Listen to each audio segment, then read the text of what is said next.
este evidentemente el jardín de los senderos que se bifurcan, pero sí nos sirve el retiro para presentar al gran Jorge Luis Borges, que ha estado en España presentando su último libro, Los Conjurados. En los últimos tiempos ya no es Borges aquel hombre de declaraciones airadas e incisivas, sino más bien un anciano enternecido por los años y la ceguera. El autor de El Alep, la historia general de la infamia, El Hacedor y tantos otros libros de maravilloso poder sugestivo, de mágica prosa, ha hablado con nosotros sobre muchos temas y vamos a terminar con esta conversación el programa de hoy.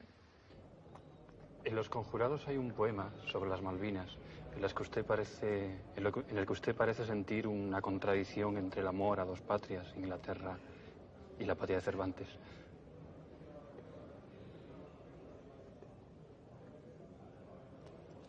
No, mi hermana me dijo, nunca me he sentido tan argentina, tan inglesa. Y eso me lo dijo durante la guerra. Es que nos sentimos en guerra con Gran Bretaña. Esa decisión fue tomada por medio de docenas de militares, posiblemente borrachos, no se consultó a nadie, y nadie pensó, estamos en guerra con Gran Bretaña. Se pensó, bueno, estos militares son tan torpes que han inventado esta guerra, y el resultado final, bueno, fue feliz, ya que tuvieron que llamar elecciones, tenemos una democracia ahora, si no se hubieran entronizado, serían héroes. Ahora, ¿por qué inventaron esa guerra? Nadie sabe. Ahora, yo hablé con Oriana Fallaci, una periodista italiana, hablé con ella durante la guerra, y ella había estado con Galtieri, que era el presidente, y le dijo, yo jamás pensé que hubiera una guerra por estas islitas, pero es absurdo.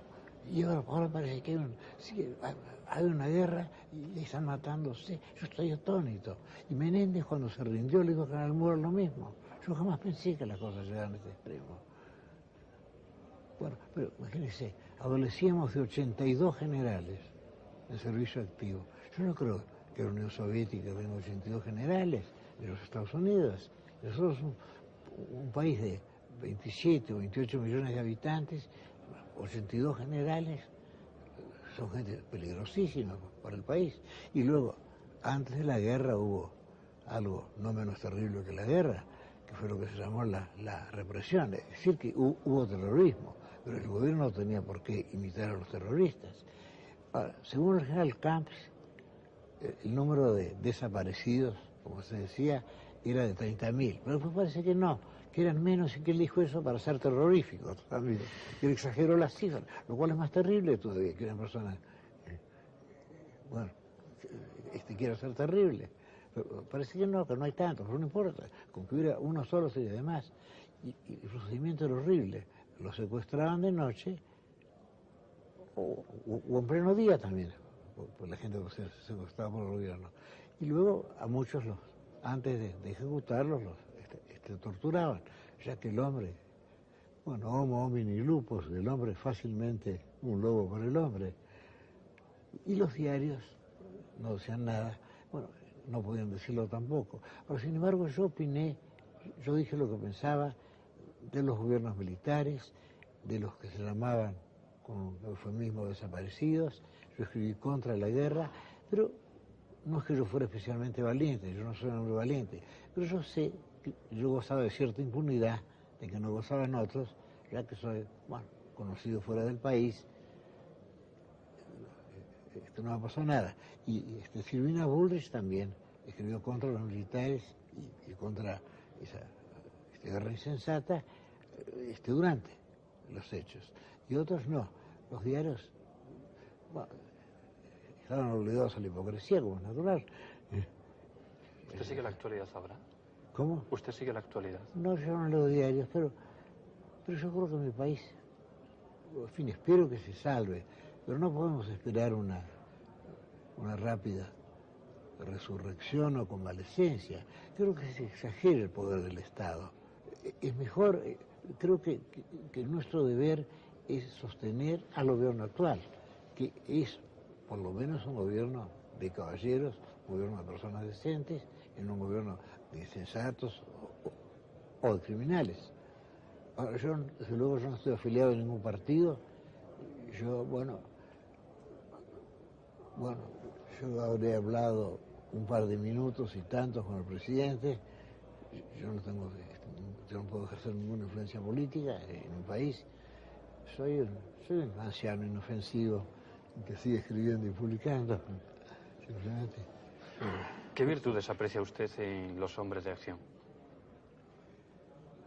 Bueno, voy a contestarle con palabras de la Odisea, que dijo, en algún lugar de la Odisea se lee que los dioses tejen venturas y desventuras para que las generaciones futuras tengan tema para el canto.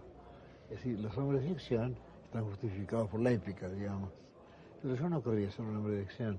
Y sin embargo, toda mi familia ha sido, en buena parte ha sido de hombres de acción. Ya que bueno, mi abuelo, Coronel Borges, se hizo matar después de una batallita en la provincia de Buenos Aires, La Verde. Mi bisabuelo, el Coronel Suárez, comandó una carga de caballería peruana en la batalla de Junín, que fue decisiva en la guerra de la independencia. Una curiosa batalla que duró 3/4 de hora y no se disparó un tiro. Un escaramuza debe haber sido. Fue toda sable y lanza. Y luego, más atrás, están otros hombres de acción, bueno, que se llamaron Irala, que fundó la ciudad de la Asunción, Cabrera, que fundó la ciudad de Córdoba, Garay, que fundó la ciudad de Buenos Aires. Pero claro, eso ocurrió hace tanto tiempo que lo difícil es no ser descendiente de alguno de ellos. Kierkegaard habla de que el poeta está para cantar lo que hace el héroe. Y usted, bueno, tiene versos sí, que coinciden con este sí, pensamiento. Sí, porque como yo me crié oyendo todas esas historias de mis abuelos, de mis bisabuelos, de mis mayores, por ejemplo, historias de lo que llamamos la conquista del desierto, que fue terrible. Mi abuelo participó en ella.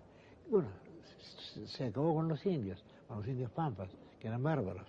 Pero cuando los indios ganaban, lanceaban a los Uincá, a los cristianos. Y cuando los cristianos ganaban, degollaban a los indios. Fue una guerra terrible, la conquista del desierto. Y desde luego, una guerra que estaba perdida de antemano por los indios. De un lado hay lanzas y del otro hay rifles.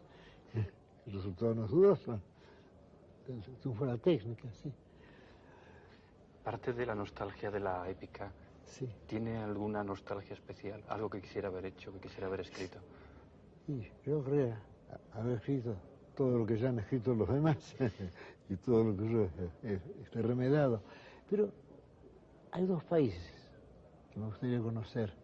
Bueno, yo quería conocer el mundo entero, pero sobre todo dos países, que son la China y la India. Y me gustaría conocer Sudáfrica también. Y me gustaría conocer Noruega, que me falta. Yo conozco Dinamarca, Suecia, Islandia, me falta Noruega. Sí, yo tendría que ir ahí y buscar el fantasma de Ibsen. No, sí. ¿Por qué le gusta Ibsen? Que es un escritor muy concreto, muy de realidades sociales concretas. No, pero es que esa parte es la que menos me interesa. Lo que más me interesa es Per Gynt. Sí. Y los últimos dramas, Juan Gabriel Borkman, que ellos son fantásticos. O sea, la parte concreta, la casa de muñecas, actualmente todo el mundo está tan convencido de la tesis que el drama no interesa.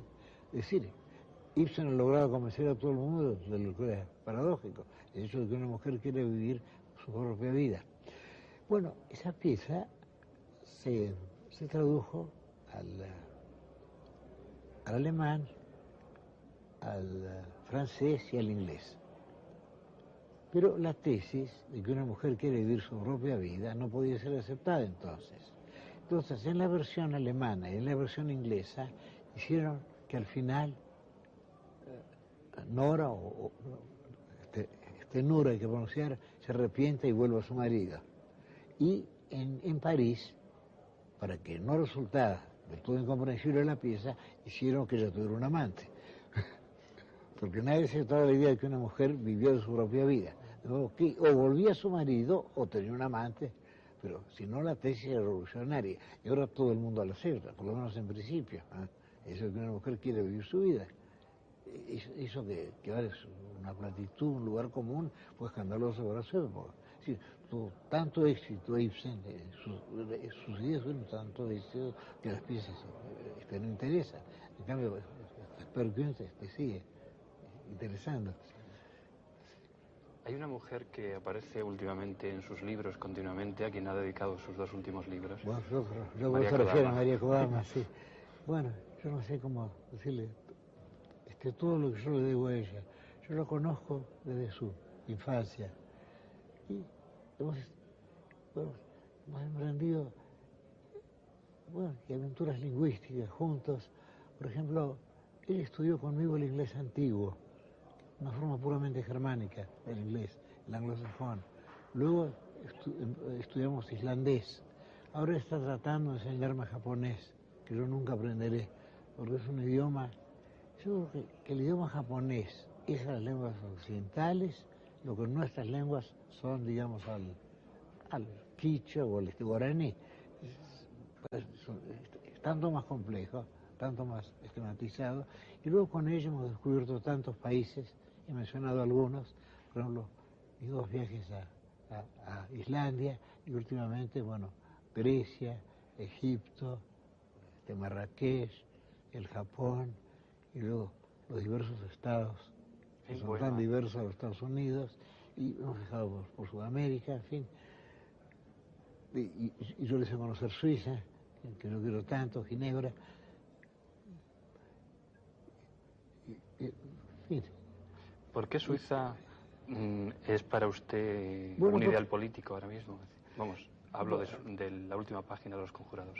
Bueno, porque nosotros llegamos a Ginebra el año 14, y luego la guerra nos obligó a quedarnos en Suiza. Y yo era un colegial ginebrino, de modo que yo, si pienso en Suiza, pienso en mis amigos y pienso en el hecho de haber aprendido el francés ahí, el latín, de haber enseñado el alemán, de haber descubierto la obra de Conrad, por ejemplo, la obra de Chesterton, la obra de Dostoyevsky, de Tolstoy, tantas experiencias personales, desde luego. Y la adolescencia es una época muy importante. Y mi adolescencia fue ginebrina. Y ahora yo voy a Suiza. En Suiza hay 3 personas que me conocen en Ginebra. Uno, un amigo mío, uno de mis primeros amigos, el doctor Simón Ishlinsky, que es médico en un barrio pobre, el barrio de Carouge, de Ginebra. Otro, el dueño del hotel. Y hay un librero que me conoce, y nadie más. De modo que yo recorro las calles, nadie me pide un autógrafo, yo salí desconocido y vuelvo desconocido a Ginebra, y eso puede ser rato también. Además que Ginebra es una ciudad lindísima, la ciudad vieja, el Ródano, el lago, que es como un mar en medio de Europa. ¿Cómo vive ahora su destino de lengua castellana, contra el que alguna vez se ha sublevado? Es el único destino que me queda, porque, digamos, tratándose de otros idiomas, yo tengo un conocimiento de lector, de conversador tal vez, pero no de escritor ciertamente. Ahora, el castellano creo que es el que ha conservado más los sonidos del latín, más que el italiano, estoy seguro. Y el francés, usted ve, el francés actualmente es un idioma de consonantes, y el latín es un idioma de vocales. Y las vocales abiertas en inglés no existen, por ejemplo. En inglés antiguo sí había vocales abiertas. Pero si yo digo, Our Father, which art in heaven, hallowed be thy name, casi no se oyen las vocales. Yo digo, Feder ure dude arton geovenum, ziedinama y halgot, se oyen las vocales. Y el inglés las ha perdido, lo cual es una lástima. Sí. Pero usted una vez escribió un artículo contra Américo Castro. Sí, pero Américo Castro tiene razón. Y yo me encontré con él después. Nos encontramos, nos olvidamos de la polémica. muy generosamente me abrazó. Yo le dije, usted tenía esencialmente razón. Nuestro país, aunque sus ejemplos fueran falsos, nuestro país estaba yendo a la vulgaridad y tuvimos la prueba después con el peronismo. Es decir, usted esencialmente tiene razón. Aunque quizá en cada una de sus páginas no lo tuviera. Lo tenía esencialmente, lo cual es más importante. Sí, yo no hubiera debido reimprimir ese artículo. Yo no sé, en otras ediciones voy a suprimirlo. Además, yo creo que no hay que escribir contra nadie. En cambio, digo, si a uno no le gusta un libro, eso quiere decir que, bueno, que uno no merece ser lector de ese libro. Yo actualmente, si escribo sobre algo, va a ser para elogiarlo o para revelarlo a quienes lo ignoren. Su padre estaba ciego también, acabó ciego. Bueno, es decir, mi padre, mi abuela, que era inglesa, su padre, yo correspondo, digamos, a una cuarta generación de ciegos, y más atrás ya no sé, posiblemente hubiera ciegos también.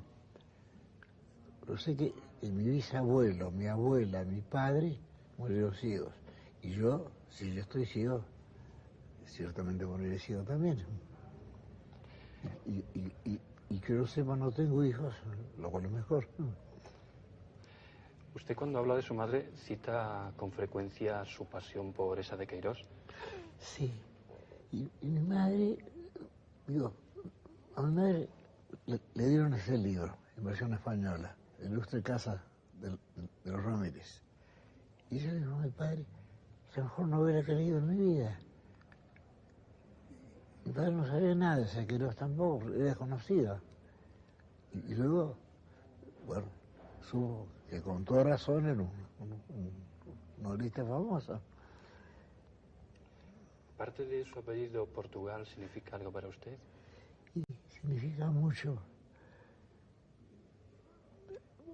Lo estuve en Portugal. Yo soy bisnieto de...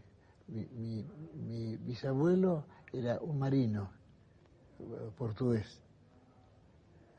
Y él se estableció en Montevideo. Eso debe haber sido hacia, no sé, 1830, por allí. Borges de Moncorvo. He dicho que Moncorvo está cerca está en tras los montes. Y yo tengo dos sonetos, uno sobre Portugal y otro sobre los Lusíades. Sí. Y hace poco descubrí a Pessoa, que yo no conocía. Y yo estuve en Portugal, estuvimos en Portugal el año 1921, y después volví. Volví otra vez. No sé, esa saudade portuguesa y la conciencia además de haber sido un gran país, de haber perdido un imperio. Toda la historia de Portugal tan trágica, ¿no? Y luego, claro, alcanza a adquirir todo eso, sí. ¿Le trae usted quizás la conciencia de la derrota, eso que usted dice que siempre es superior estéticamente a la victoria?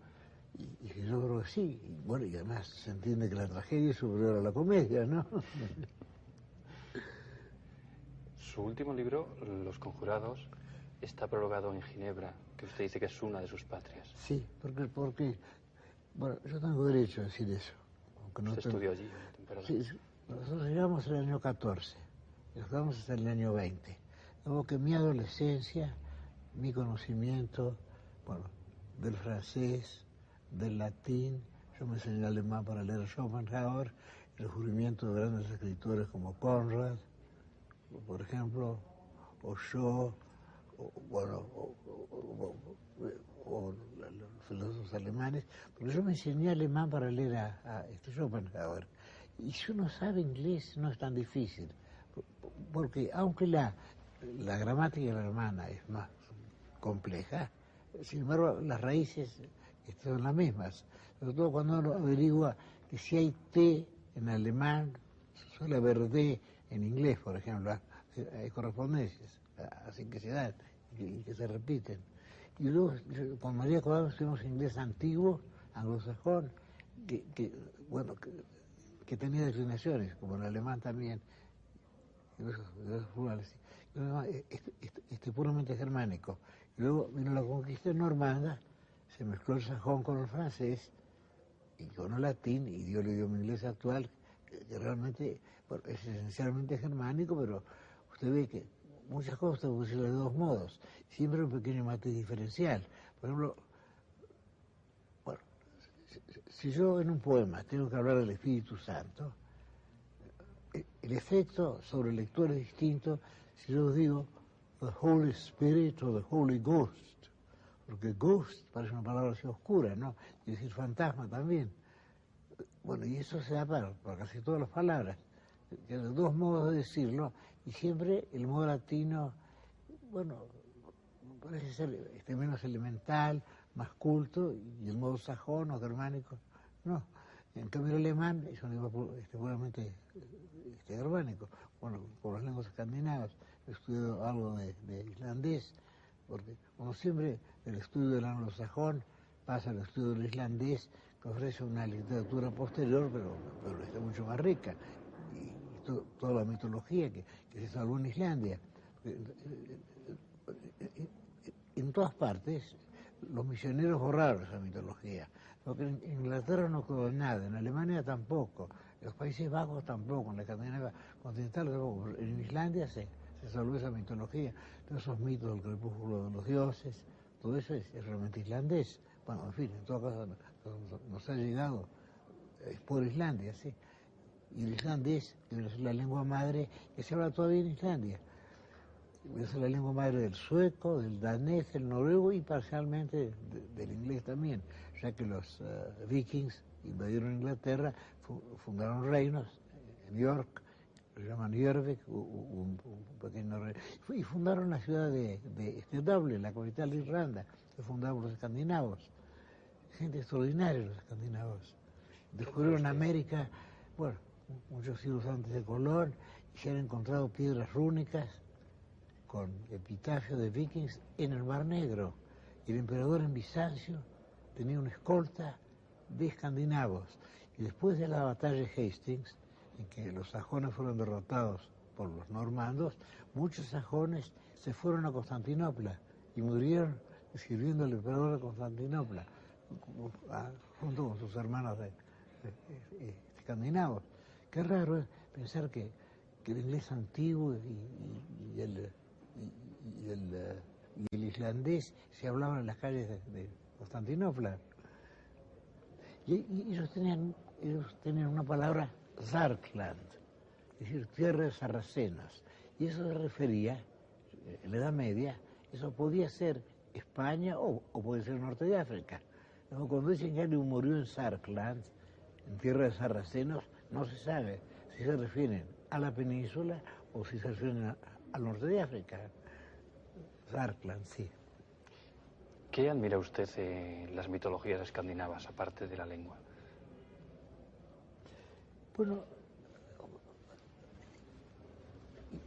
Bueno, esencialmente hay este hecho. La relación del creyente y uno de los dioses no es una relación, digamos, con la relación de los dioses, los hebreos y Jehová.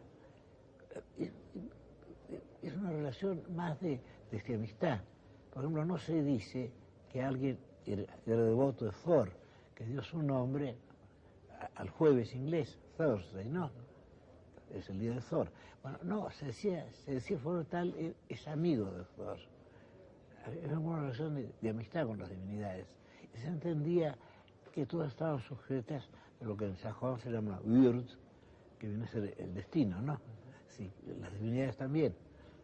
Y luego en la Edad Menor, por ejemplo, hay no solo el sentido de lo fabuloso, el hecho de contar hechos maravillosos, sino también, digamos, ironía, humorismo. Es una religión que no era solemne, me parece, el culto de las divinidades germánicas. No era solemne. Usted, de todas formas, en las mitologías que cultiva, parece apreciar como en el caso del Shinto, una ética sin religión. Sí, yo creo ser esencialmente un hombre ético. Sin duda, no lo he sido muchas veces, pero en todo caso he intentado serlo. Y tengo mi conciencia relativamente tranquila, porque claro, al cabo de 85 años, uno sin duda ha cometido muchos pecados. Yo me arrepiento sobre todo de lo que he escrito.